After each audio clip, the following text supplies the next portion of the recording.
भव्य, दिव्य और अद्वितीय होगा प्रयागराज का महाकुंभ 2025। फसाड लाइटिंग से जगमगाएंगे बड़े हनुमान मंदिर और हनुमत निकेतन मंदिर। राजस्थान के डूंगरपुर बेणेश्वर धाम में माघ पूर्णिमा पर आयोजित हुआ राष्ट्रीय बेणेश्वर मेला। श्रद्धालुओं ने जाखम नदी के त्रिवेणी संगम में लगाई डुबकी।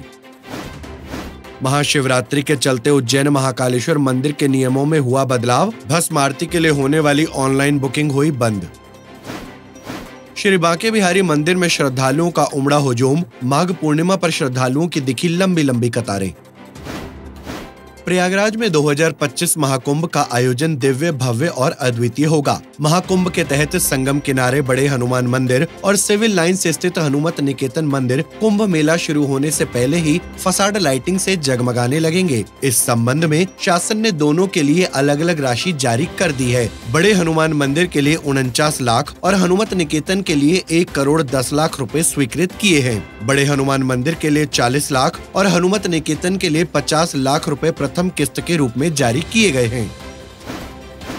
राजस्थान के डूंगरपुर जिले में आदिवासियों का प्रयाग कहे जाने वाले बेणेश्वर धाम में माघ पूर्णिमा पर हर वर्ष राष्ट्रीय बेणेश्वर मेले का आयोजन किया जाता है। इस दौरान बेणेश्वर धाम पर श्रद्धालुओं का हुजूम उमड़ पड़ा। दूर दूर से यहाँ हजारों श्रद्धालु पहुँचे। इस अवसर पर श्रद्धालुओं ने सोम, माही और जाखम नदी के संगम में तर्पण करते हुए आस्था की डुबकी लगाई। मेले में सुरक्षा के कड़े इंतजाम के तहत 700 पुलिस के जवान तैनात किए गए थे।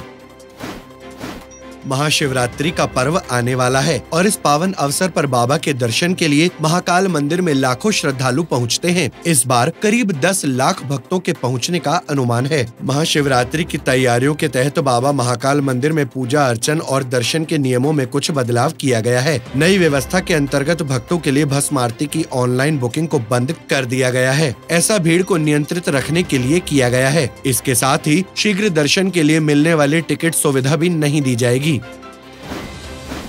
वृंदावन के श्री बांके बिहारी मंदिर में माघ पूर्णिमा के मौके पर भक्तों की भारी भीड़ अपने आराध्य के दर्शन के लिए मंदिर पहुंची। ठाकुर बांके बिहारी मंदिर में माघी पूर्णिमा पर सुबह पट खुलने से पहले ही भक्त भारी संख्या में दर्शन के लिए पहुंच चुके थे। मंदिर के पट खुलते ही भक्तों का सैलाब मंदिर की ओर उमड़ने लगा। इस दौरान विद्यापीठ और जुगल घाट की ओर से मंदिर तक श्रद्धालुओं की लंबी लंबी कतारें देखी गयी। श्रद्धालुओं की संख्या को देखते हुए सुरक्षा के कड़े बंदोबस्त रहे।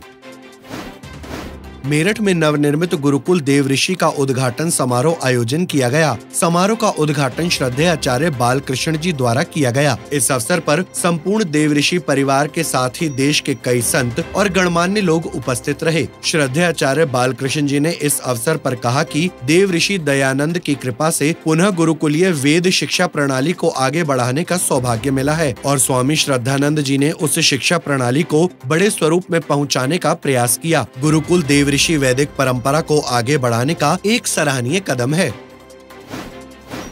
संत निरंकारी मिशन के तत्वावधान में दिल्ली में आओ सवारे यमुना किनारे नामक अभियान के तहत छठ घाट पर स्वयं सेवकों ने नदी के किनारे साफ सफाई की। इसी के साथ सतगुरु माता सुदीक्षा जी महाराज एवं निरंकारी राजपिता रमित जी के पावन सानिध्य में प्रोजेक्ट अमृत के अंतर्गत स्वच्छ जल स्वच्छ मन परियोजना के दूसरे चरण का शुभारंभ किया गया। यह अभियान पूरे देश में 1533 से अधिक स्थानों पर चलाया गया, जिसमें नदी, नहर और तालाबों के आसपास से गंदगी हटाकर पर्यावरण सुरक्षा का संदेश दिया गया।